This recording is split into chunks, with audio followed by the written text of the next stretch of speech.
Hey everyone, and welcome to Small Step Saturday. I am so incredibly excited about today's episode.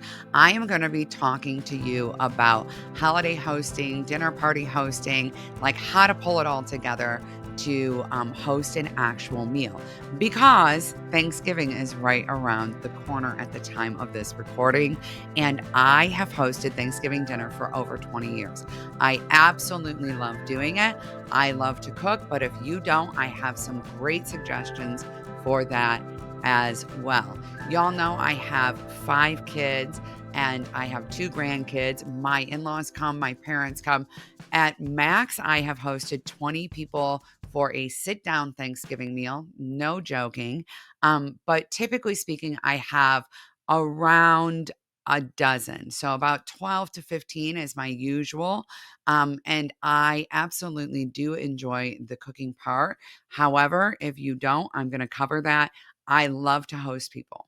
So I'm sharing my best tips today on how to make this happen, how to plan your meal, and how to, most importantly, be able to enjoy your company and actually host your company, even if you are managing cooking and food and cleanup and all of that stuff.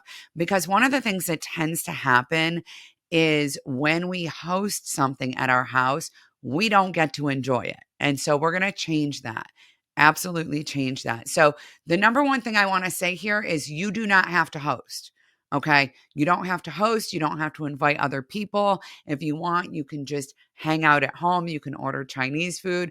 If you want, you can make plans with other people, but do it at somebody else's house. That's completely fine. There is no reason why you have to host. I know a lot of people who like to rotate the hosting. So as well, where one person hosts, each year or for each holiday, and that way it doesn't become too much on any one person.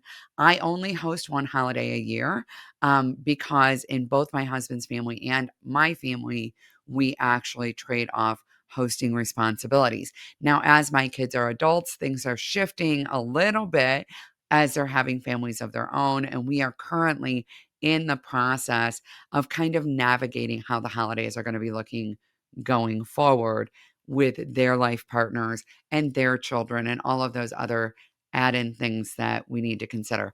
I'm sure I'll do content about that at some point because it is pretty complicated. But for right now, let's talk about how to make hosting a meal simple.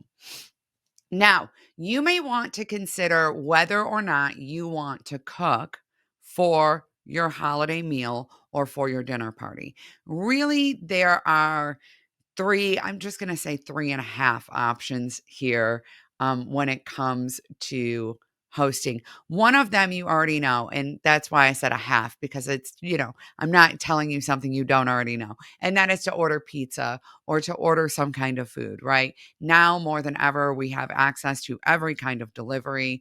Hello, DoorDash, which is, by the way, one of my favorites. I absolutely love to order every once in a while. I even put it in my meal plan because once in a while, it's actually nice to order out. And sometimes, if you have guests coming, depending on what else you're doing, it might actually just be easier to order.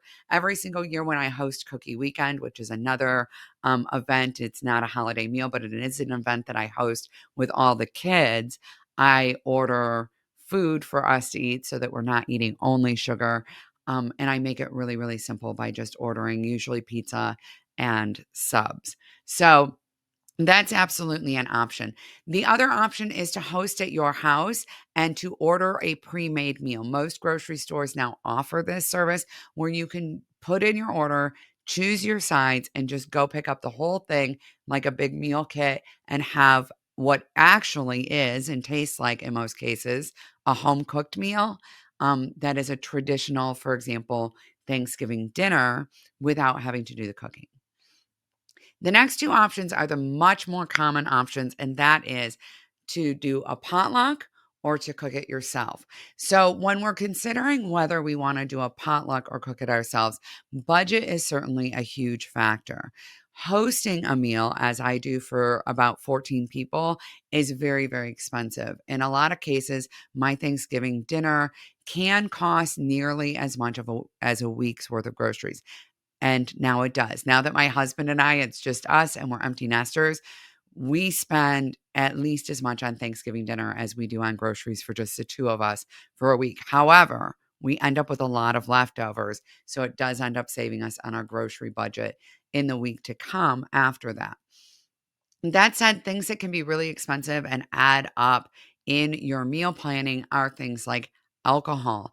And so, if you can even delegate that someone else is bringing the wine or that someone else is bringing other beverages, that will actually really help with the budget. In addition, the other thing you want to consider is how much space do you actually have? How much space do you have for cooking and food storage? When we cook a big meal at home, when we buy everything, it needs to be refrigerated. Then we need to get it all in the oven. We need to get it all prepped. And if you have a smaller cooking space, that can be really, really challenging and even problematic. So, really understanding what that situation is will also help you. In addition, that's going to be important to your potluck planning, right? Because you don't want 10 people to show up at your house all with dishes that need to go into your oven if you have an apartment-sized mini oven, because that's not gonna work. You'll want everyone to bring their dishes warm or as warm as possible so that there's a lot less that you need to heat up, that you need to juggle in and out of your oven space, right? So, how do we figure out what everybody's bringing and make sure that we don't have too much of the same thing coming? Well, my favorite thing to do is to just create a chart, and that chart includes the category, the description, and the name of the person bringing it. Now, for category, I like to use basic things like protein, starch, vegetable, um, dessert, beverages, paper products. Now, do not forget to put beverages and paper products in your potluck list.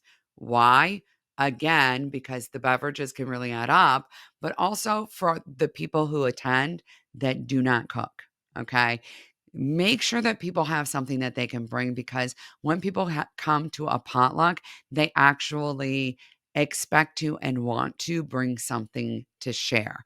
And if they don't cook, but they can bring all the paper plates, for example, or they can bring 2 liters of pop, that's always much appreciated.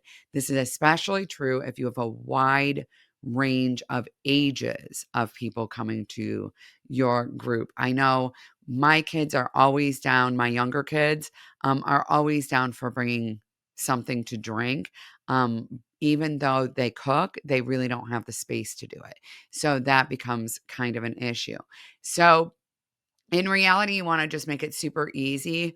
As a side note, one of my kids is an excellent cook, but I don't think would ever be willing to bring something that they cooked to a family meal because I don't know that they have the confidence yet to actually bring something that that 15 people are all gonna try.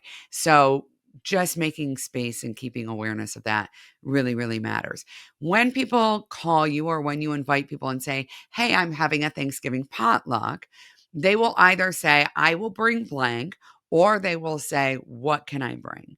Having this list makes it a lot easier to delegate and understand what everybody's bringing and make sure that you have all the various components of your meal, that you don't just have 10 desserts and nothing else. When this happens, a lot of times you'll get both of those. You'll have people who say, "Oh, I'll bring the mashed potatoes." And you have people who will say, "What can I bring?" When somebody says, "What can I bring?" Here is a pro tip. If someone says, "What can I bring?" Ask them if you can get back with them. Just say, "You know what? I'm not sure what everybody else is bringing yet. Can I get back to you and let you know what we need?" And that way, you have somebody kind of in backup. So if everything gets signed up for except for a salad, you can go back to them and say, "Hey, nobody's bringing a salad. Would you bring one?" That is a really, really helpful thing to do to make it a little bit easier. You may have people say, "What can I bring?" And everyone is saying that. And then you might want to say, "Well, I kind of planned out that I'll make the turkey, but we probably need a couple starches, a couple vegetables, a couple desserts, and then, I need drinks and paper products. What do you think you'd like to bring? And let them kind of go from there. Now, it's very, very helpful to keep an open mind about what your meal is going to look like. It's not so hard to do a potluck for a brunch, and it's not so hard to do a potluck for game night. But doing a potluck for a traditional holiday like Thanksgiving can be more complicated. What one family thinks is part of a traditional meal might not be the same as what another family thinks. I live in the Detroit area, and I have to tell you that I am always blown away by the variety of things that are often included in a Thanksgiving meal in the area in which I live, because we get everything from um, stuffing and sweet potato casserole and mashed potatoes to collard greens and chitlins to stuffed grape leaves and baba ganoush. We have a very wide variety of ethnicities and of cultures and traditions in the Detroit area. And so you could end up with a whole lot of different stuff on your Thanksgiving table. Keep an open mind. Okay.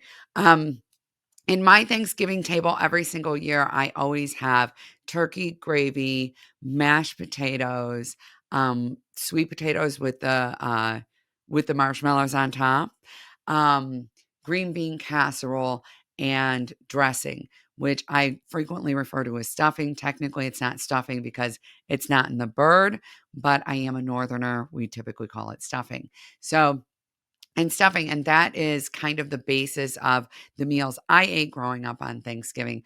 But I will tell you, I've been to other people's holiday meals and had everything imaginable, including lasagna and seafood. And I mean, you name it, I have seen it on a holiday table.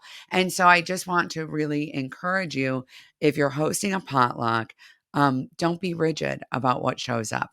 And you may be surprised how much you enjoy the opportunity to try all different recipes, all different things, to maybe get to know your friends or your family a little bit better by finding out what they ate growing up for their holidays. Okay. Me personally, I am a giblet free stuffing eater. I love to cook. And so I um, prefer to just make my own meal. But if you're hosting a potluck, be really flexible. I know. If you don't want to be flexible, because you're like me and Thanksgiving dinner is your favorite all year round and you look forward to it for the entire year, okay, you're going to need to cook it yourself. That's the reality. That is actually why I cook Thanksgiving dinner. I enjoy cooking. I feel that I am the best cook in the family, especially for this particular meal. I like the recipes related to Thanksgiving. I have the space to host, to cook, to store, because I have a big family. And that means basically I just need to get everybody to eat whatever's in the fridge and then I have room. Um, and because I have created the ability to be able to financially do it. And so I love it. My Thanksgiving is, I set a pretty formal table, but we have a pretty casual feel. We do family style, we pass plates, um, and everyone is welcome.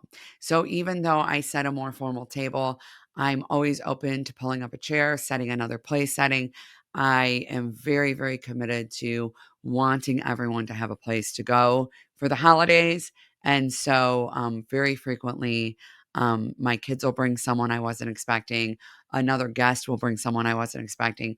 And I just always feel like the more the merrier, right? So, here's what we need to do if we're going to self cook, if we're going to cook the meal ourselves. So, if you're going to cook the meal yourself, the first thing you want to do is create a menu, whether that's a traditional menu or a non traditional menu. You want to have an idea as to what you're going to cook. Now, there's no need to be crazy fancy with Thanksgiving. I personally am indecisive. I can't make up my mind which things matter more to me than others. Plus, I always want to have an extra vegetable that is a real vegetable. Okay, not green bean casserole. And so for that reason, I tend to make a lot of things for Thanksgiving. But remember that you could just stick to like a meat and a couple vegetables, or a meat, a vegetable, and a starch, whatever's really easiest for you. You don't have to have 10 different things going on for your meal. So you want to find the recipes that you like. Find recipes that feel comfortable to you, that are approachable for you. The more recipes you're making, the more simple they need to be, um, as a general tip. And the more recipes you're making, the better an idea it is that you're familiar with them. So when I first started hosting Thanksgiving, I made a lot less things, and then I would add one here and there. Sometimes I replace things. I actually, for the first couple years I did Thanksgiving, I made glazed carrots. I have not made glazed carrots in probably 20 years. Now I do a different vegetable, and I've played with what that vegetable is, and I've changed it up a few times. Currently I do Brussels sprouts, but just to be clear, that you want to be mindful of how long these recipes take, of how long they need to cook, what temperatures they need to cook at. So I look for recipes where everything needs to cook for around 350, um, because, and that's Fahrenheit for those of you who are not in the US, because I find that if it's 325 to 375, generally it can all cook at 350. I don't have to mess with my oven temperature. That's probably just a nice little additional tip. So you want to make sure that you feel pretty comfortable with your recipes, that you feel like you have the skill set needed for those recipes, and make your menu. I'm going to go ahead and show you what my menu looks like, that I've worked on through the years. You're going to notice that I have some things on my menu that are really unusual. I do a dairy-free, gluten-free green bean casserole, gluten-free stuffing. So I make a lot of options that are dairy and gluten-free. I have two vegans in the family. I am allergic to dairy, and I am highly gluten sensitive. And I also cannot eat soy. So I have some pretty significant restrictions in my diet. So I make a lot of alternatives. If you're interested in knowing how to do that, leave a comment. Let me know. If you want to know how to modify recipes. I do not find completely different recipes for these things for the most part, because that would add to my workload. It would add to my prep. It would add a whole new dish. So instead, what I do is I use the same basic recipe, and I just make a couple substitutions so that it fits our needs. And the next thing you want to make sure that you do is save your recipes in your phone, meaning take photos of them and create a file in your phone that is your recipes. Or what I like to do is I copy all my recipes, and then I put them in plastic sheet protectors, and I keep them all together. That way, it's really easy for me to find them as I'm working, and to have them out on the counter while I am trying to make my meal. That I don't want to be flipping through recipe books. You don't want to be searching for recipes. You want them to be really at the tip of your finger. Once I've done that, I make sure that I create a prep schedule. So I go through all my recipes, and I figure out what things can I do in advance, and how far in advance can I do it. And then I actually lay out my week and decide when to prep. Now, alternatively, you can do a lot of the prep on the day of. However, because I really want to hang out with people while they're in my house, I don't want to be tethered to my kitchen, doing meal prep, right? So I tend to chop up things in advance. I tend to even brown the meat that goes in my stuffing. I do an apple sage stuffing, by the way. So it has sage sausage in it. So I brown that up. I cook up the vegetables for my stuffing, and then I mix it the day of. So I do a lot of that stuff in advance. I set my table in advance. I do my pie prep in advance. And I do that just so that I can relax on the day of and enjoy my company. So create a prep schedule. Then you want to make sure that you take a look at your recipes, go back and review your prep schedule, and make sure that all the prep is in the schedule. Why am I saying that? Because if it is 5 o'clock or 6 o'clock and you're supposed to put something in the oven that hasn't been prepped, it's going to be very stressful. So I just like to flip back through my recipes, go ingredient by ingredient, and make sure that at some point I've prepped it, right? Anything that I haven't prepped, a lot of times I will just jot on a piece of paper, and I know that that has to be done on Thanksgiving day, okay? If there's things that can't be done in advance. And there are, by the way, there are plenty. The next thing I do is create my Thanksgiving Day timeline. So I go back through the recipes, figure out what time everything needs to go in the oven, right? How long does it need to cook for? What's the cook temperature? Do I need to turn the oven up or down? Do I need to pull something out? For example, those sweet potatoes, get those marshmallows added right at the end. Do I need to take the turkey out and let it sit? Yes. By the way, I do all of my Thanksgiving warm up.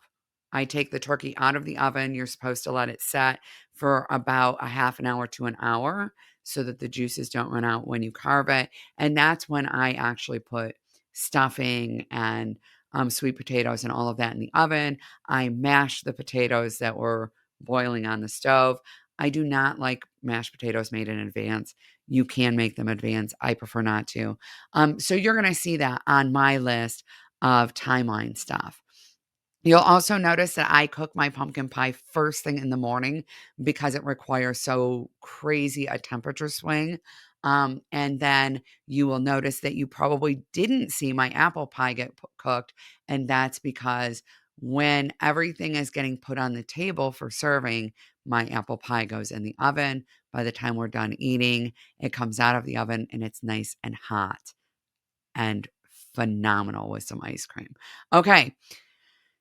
Once you've done your timeline, again, go back and review it. Take a look at what needs to get done. I noticed I forgot a few things, so you're going to see me add them now. I didn't uncover my stuffing. I didn't put in there when I need to mash my potatoes, and those things are going to need to get done. Okay. This prep list and timeline list is what I use for Thanksgiving. I print them, I put them on my counter, I put a pen with them, and as I do each item on the list, I cross it off.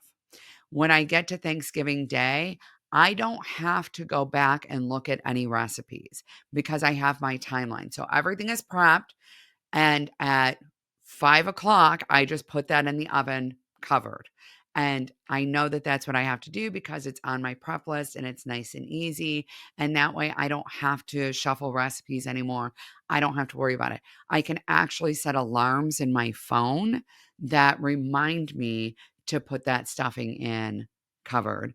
And then I don't even have to look at a clock. I can just enjoy visiting with my company.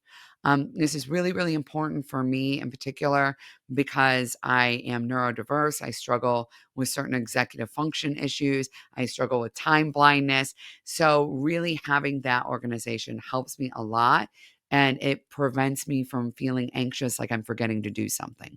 Okay. So, you really want to make sure you check that list and it's really solid. Now, once you have it forever, by the way. So that's a super nice thing. The next thing I do is make my grocery list. I always make my grocery list last. Here's why.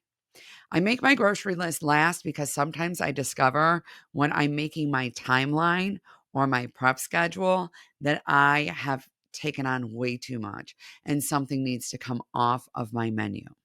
If something needs to come off my menu, I go back and I cross it off. If I don't have a grocery list yet, it's really, really easy for me to just eliminate it and move forward. If I have a pre made grocery list, then I have to go back through the grocery list and remove things. And that just gets really tough and complicated when it's such a big shop. So the very last thing I do is make my grocery list. I go through every single recipe and I list every ingredient that I need aside from staple items that I know that I have. If I'm not sure, I make sure to check the pantry or I just put it on the list. Okay. I always need extra staple items at Thanksgiving, like ghee, um, aka butter, for those of us who can't eat dairy. So I always have some things like that I need more of. So I do add those staple items, but otherwise I don't add things like flour or dry seasonings because I know I have. Once I have that list started, I put it in order according to the store. If I'm shopping for it myself, I really, really need it to be in order. Now, listen, if you're not shopping yourself, if you're going to do curbside pickup or delivery, there's no need to put your list in order. I generally keep my list in order because a lot of times I find that I need to shop for myself, especially for holidays. I typically don't do 2 separate shops, so I am just gonna fill you in on that. I'm not gonna show it here. You can check out my meal planning video if you want to learn more about meal planning, and creating those ongoing shopping lists, but what I tend to do is before I go to the grocery store, I will either merge that list for that week's groceries with my Thanksgiving list, and not save it because it's going to change next year. Or I will pick some meals for Thanksgiving week that are super, super easy and I'll add the groceries to that list. I do not do a separate shop for my holiday meal. I actually do all of my shopping at one time. Sometimes in the past, by the way, I have done things like oh my word, what are they called? The meal boxes, like HelloFresh. I've done those or Blue Apron. I did both of those different times. I'll keep the coupons for them and I will actually order a couple of those meal boxes for Thanksgiving week. Sometimes I make slow cooker meals. I tend to usually make a roast the week of Thanksgiving and then I make stew from the leftover roast just so that I'm keeping my every night cook nice and simple. And the last thing I want to talk about as we move into this is already knowing who's going to be doing some cleanup can be really, really helpful. This is especially true if you are not wanting your guests to do cleanup. So, really thinking through how are we going to clean this up? How are we going to deal with leftovers? Do I want to send leftovers home with my guests? If you want to send leftovers home with your guests, then you probably want to either collect the store containers for things or you want to buy some of those throwaway containers. And while I hate the disposable plastic situation, if you give people your dishes, you probably will not get them back. It's just really hard to get them back. It gets too busy, especially around the holidays. It gets too busy between Thanksgiving and Christmas. And by New Year's, people have forgotten whose thing is whose.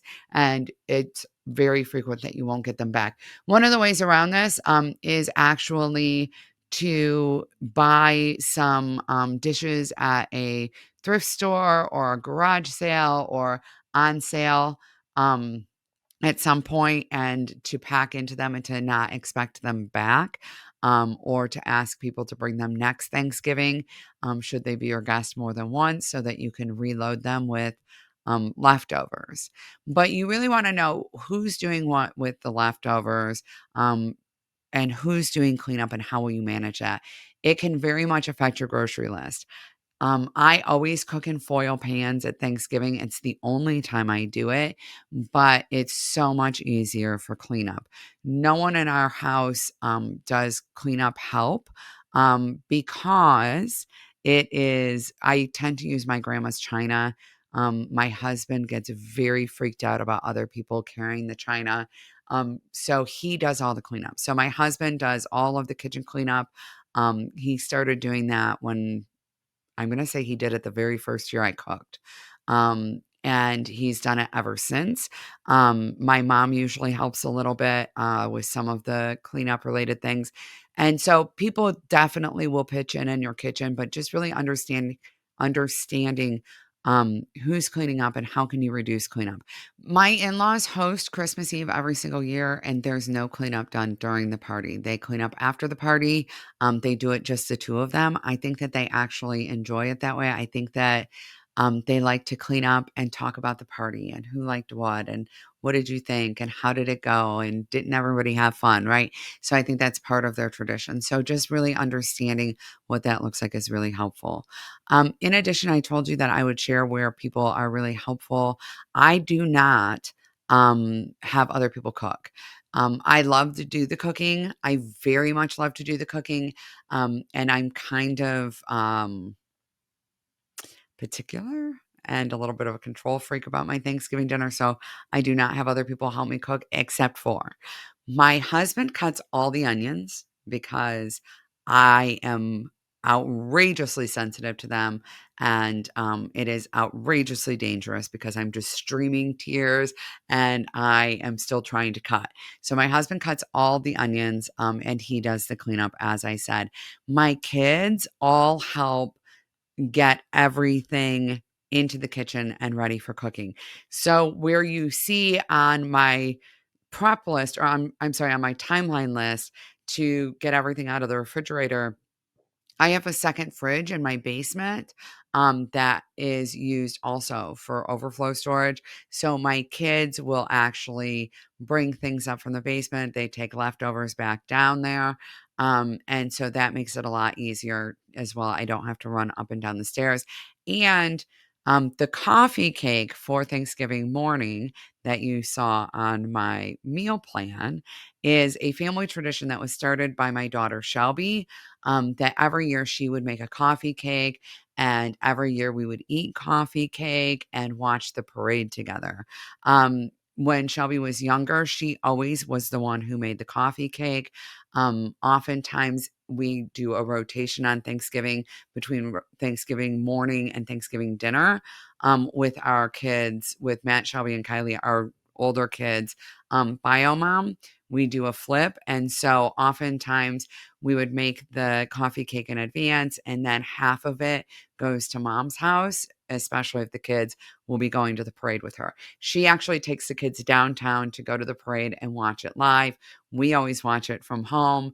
And so it's just a nice little treat. And it's something that our family has done and that we really enjoy doing. Now, we also make a vegan coffee cake, a vegan gluten-free coffee cake. I make that. My daughter Shelby is actually vegan and gluten-free, and their bio mom is also vegan. So we split that one too. It's loads and loads of fun. We just have this cute little coffee cake tradition. But sometimes Shelby makes the coffee cake still. Sometimes one of the other kids makes the coffee cake. And so I make sure that it's in my prep schedule to do it if it hasn't been done yet. But usually the week before Thanksgiving, I kind of start poking around. I'm like, does anybody want to make the coffee cake? Who wants to make it? Um, because it's always been a kid tradition in the family. Shelby actually taught her younger siblings how to make the coffee cake, made it with them, kind of passed it off to them as a thing when she moved out because she was an adult. And so sometimes, one of my other kids will do it and it's just a really fun thing. So I always make sure that I make time in my prep schedule to either make that coffee cake or to get out of the way so somebody can get in my kitchen and cook a coffee cake for Thanksgiving morning. Usually I'm in there prepping too with them while they're making the coffee cake. But I just again need to make sure that I'm not, trying to use the oven for something else or the mixer for something else. You know what I'm saying. So that's it. That's how I do it. Listen, I know that this might have felt really, really overwhelming to go through, but here's the thing that I want you to know about self cooking a dinner party or a holiday meal. Once you've done this, everything we walked through in this video, this is why this is a small step that is just life altering. Once you've done this, you never have to do it again. You never have to do it again. Listen, hang on. Okay. This is my Thanksgiving guide. These are my laminated sheets that have all my information on them. Once this is done the first time, you can use the exact same thing every single year. The only thing that I need to update every year is when the turkey goes in the oven because sometimes it's a different size. Okay. And that's it. That's the only thing I update is when that turkey goes in the oven. And of course, if I want to try a new recipe. But once this is done, you can host Thanksgiving for 22 years without having to ever do this again. And no, I'm not kidding. I know that that's true because y'all, I've done it. I've been using this same method for 22 years. As a matter of fact, I never actually changed this in this particular sheet protector. And that is my first Thanksgiving meal I made. Okay. It's really that simple. It's really, really that simple. And as you see, this small meal has morphed. I've added more things to it. I've taken some things off of it, just haven't changed it in my sheet protector. I print it up every year. But what you're looking at in the meal creation section of this video is my Thanksgiving meal for this year. It's so simple. It's so simple. All I have to do is add the ingredients for the couple things I'm adding in. That's it. And I am good to go. Which I have to tell you is an absolute game changer, because the last thing you want to be doing is thinking about and replanning this meal over and over and over again. All right. So if you are hosting a dinner party or a holiday meal, okay, what you're going to do is figure out how you're going to get that food. Are you going to order it from a restaurant? Are you going to order it from a store? Are you going to do a potluck, or are you going to cook it? And then if you're going to do a potluck, get that all sorted out and planned and figure out who's bringing what. And if you're going to cook it, you can follow all of my instruction videos to lay out your meal plan and create your grocery list and prep in advance and follow your timeline and make it super, super simple and streamlined. And then again, repurpose that plan every single time you host. Don't recreate the wheel. Don't make it harder on yourself than it has to be. Thank you so much for being here. Remember to subscribe. I'm going to be doing a lot of Thanksgiving and holiday content in addition to my usual content that is always about helping you grow to accomplish your goals, overcome obstacles, and create healthy habits. Because I'm all about helping you build the life you have been dreaming of, because you deserve it. You are absolutely amazing. I cannot wait to hear how your meals, your holiday meals and dinner parties are going since watching this video. So be sure to comment below. Bye, everyone.